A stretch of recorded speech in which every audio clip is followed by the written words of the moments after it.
खुलुमबाय निउस चेनेलनिसिम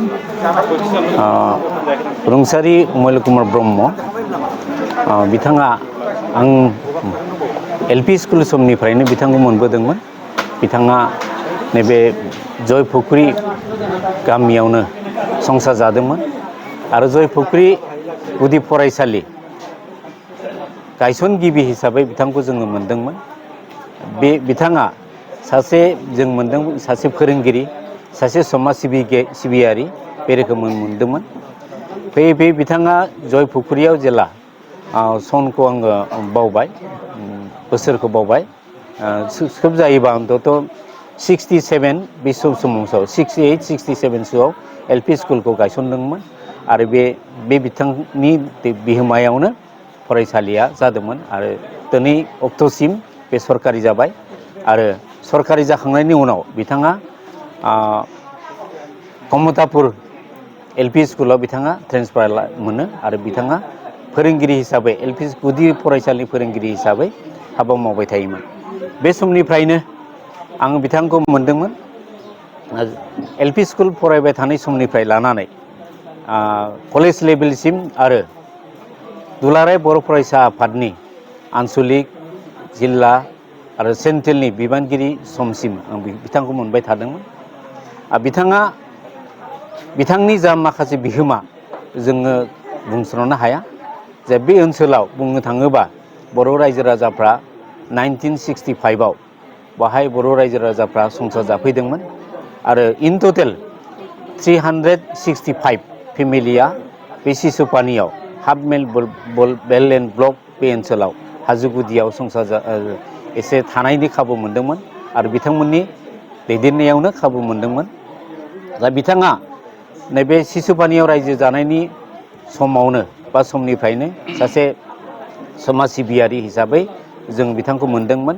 बे समाव कानाइलाल मुसाहारि, पानिराम बसुमतारी, सनाराम बसुमतारी, गलेन्द्र बसुमतारी गोबां बिथांमोनहा हाबा मावदोंमोन। बे सिसुपानियाव बर' रायजो राजाफोरखौ दैदेननानै ज' आरो आलो गोजोनै संसार जानायनि हाबाफारिखौ नांदोंमोन आरो बे समाव गोबां सरकारजों, फरेस्ट डिपार्टमेन्टजों आरो सरकारजों एडमिनिस्ट्रेटिभ लेभेलनिफ्राय अनेक जाथाय बा अनेक गाज्रि हाबा बिथांमोना खालामजादोंमोन।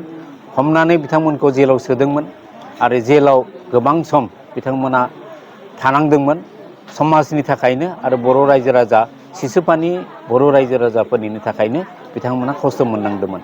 दिनै सिसुपानिया दा सान्थियै दङ।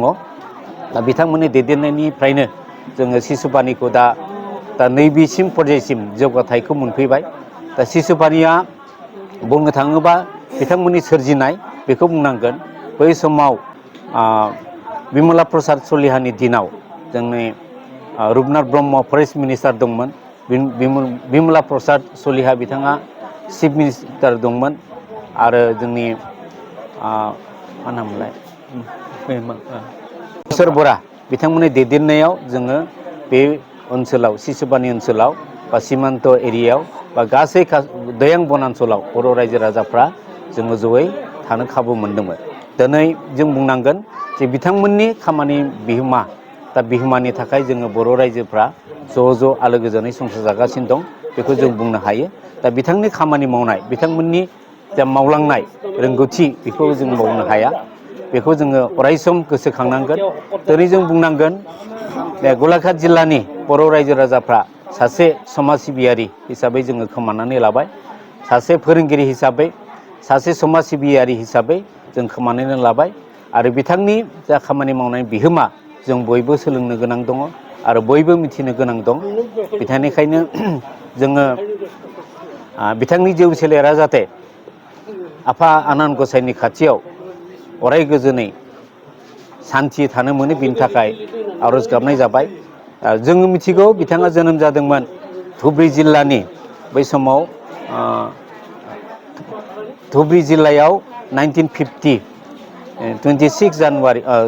16 फेब्रुवारियाव जोनोम मोनदोंमोन आरो दिनै फैयै 13 आगष्ट 2020आव बिथाङा रुंसारि जायो आरो 72 इयार्स बिथाङा बिथांनि जिउ खांनानै दिनै रुंसारि जालांबाय आरो थांनाय साख्रिनि समावबो थांनाय 2010आव बिथाङा रिटायार जादोंमोन आरो एसे सम साख्रि रिटायार मोनखांनायनि उनावनो बिथाङा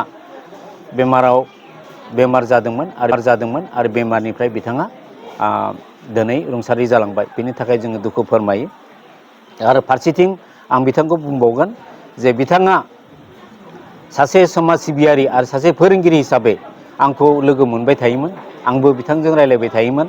बिथाङा आंखौ थुलुंगा होयोमोन जे दुलाराय बर' फरायसा आफादनि समाव 1987नि 2 मार्चआव दुलाराय बर' फरायसा आफादा ब्रह्मपुत्रनि साहा संकष्ट सदिया जेला बड'लेण्ड हादोर नाजानायनि बा लानायनि डिमान्डनि थाखाय मुभमेन्ट खालामो।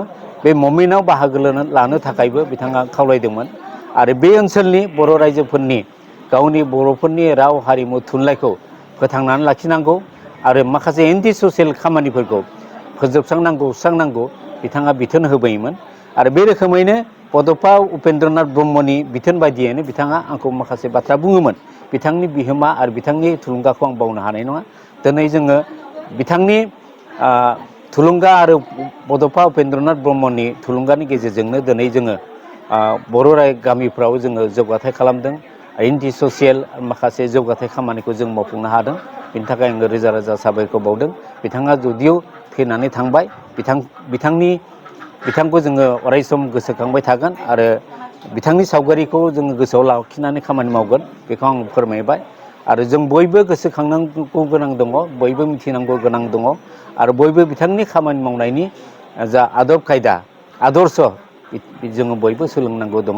बेनि थाखाय जोबथानायाव जोंनि गलाघाट जिल्लानि सिसुपानिनि सासे गोख्रों समाज सिबियारि मावथि जोङो रुंसारि जालांबाय बा खोमानानै लाबाय, बेखौ आं दुखु फोरमायदों।